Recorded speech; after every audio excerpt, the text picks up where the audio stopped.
let's talk some more about defense mechanisms. And more specifically, I want to talk about compensation and dissociation and escapism. So all of these three I have experienced, I have used in the past to try and make my life better. I learned them when I was a wee child because I needed to survive in an ableist world as a neurodivergent child. And I have always tried to pretend like what was happening to me wasn't actually happening, and I tried to escape in my own made-up world, and I would overcompensate in some areas of my life. And whenever something bad would be happening in one area, I would always try and compensate in the other and be like, oh, this is my respite. This is the place where I can feel safe. And this place used to be fantasy worlds like books and games and made up universes. And on other occasions, it would be material possessions. And this is where my shopping addiction resides, in the area of trying to overcompensate the lack of control in my life with the incessant goods that I can control, and I can buy them and feel like I have some control over my life. These defense mechanisms, compensation, dissociation, trying to escape one's circumstances in a pretend manner, they are only short-term remedies. They're not going to help in the grand scheme of things. And obviously anyone who's experienced any of these, they know that, or at least they're vaguely aware that these are not long-term solutions, and one has to face the reality and the actual material circumstances of one's life. But it's very, very easy to slip back into those, especially if you have acquired these as a child, and if you've been using them consistently for many years. Now, the things that I have been practicing that are somewhat helpful, and I think I've shared many of these already, are the grounding and the letting one feelings be, which sound very non-glamorous, and there is a lot of cultural appropriation and Orientalism happening when you talk about things like meditation and yoga and you name it. However, those techniques can be helpful if used appropriately to one's circumstances. For example, the simple grounding techniques of lying down on a flat surface. So lying down on a flat surface can be very helpful to those of us who feel like we always want to fly away. So if I lie down on a soft surface, I'm most likely not going to experience relief. So I have to lie on a flat, hard surface like the floor.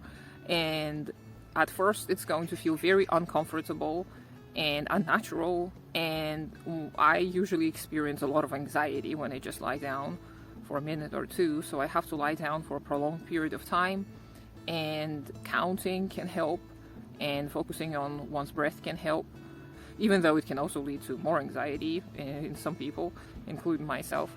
But various ways of watching and observing oneself as if we're meditating can be helpful. And upon doing this over and over and over again, the body is able to ground itself, and you are able to focus your senses on something that is concrete and something that is happening right now.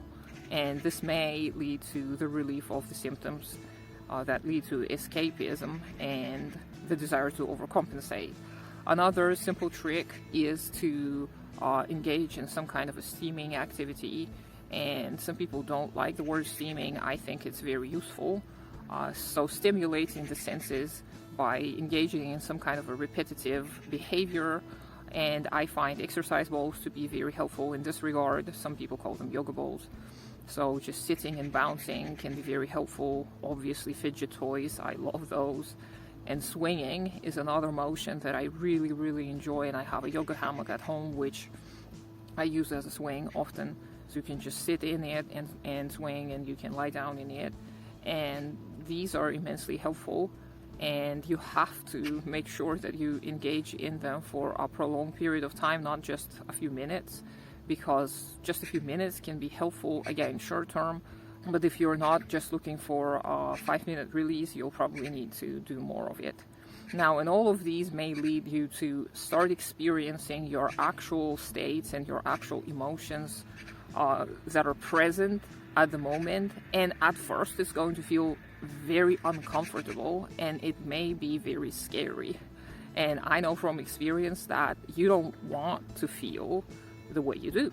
You want to compensate, you want to pretend like everything is fine, and you want to pretend like you have control over everything, and you want to pretend like you're someone else. But once you start grounding yourself in the present, in the moment, once you start observing your own states, you will begin experiencing the emotions. And for many of us, those may be negative affect, grief, sadness, depression, anxiety, rage, anger, panic. All of those negative emotions that we usually try to escape from, they will surface when you experience any kind of grounding techniques or when you meditate. And at first, it may feel overwhelming. So starting slow can be helpful. Not trying to gain as much perks as possible from a practice is also helpful. Continuously reminding oneself that this is an ongoing process and that you're not going to get to a certain result once and for all, because dialectical materialism teaches us that there is no end goal in anything. Everything is just a continuous spiral. So those are the little tips and tricks that I've learned over the past few years. These are some of the things that have been helping me. But I want to remind you that no matter how much you try, you will still fail at certain times. You will still resort back to the old and comfortable defense mechanisms, and that's okay, because you cannot change something that you've been engaging in for years and years and years. And usually, if it's due to childhood trauma or abuse in your childhood, you are not the one responsible for those defense mechanisms occurring. They happened to you. You didn't choose them. You weren't like shopping for defense mechanisms because you were a child. So have some compassion for yourself and realize that this is a very slow process. And if you experience any kind of relief from meditation or grounding, please realize that it may not last forever and that you have to get comfortable with experiencing negative affect, and there is no way around it. But those can help you understand who you are and understand how to navigate your life in a more meaningful manner.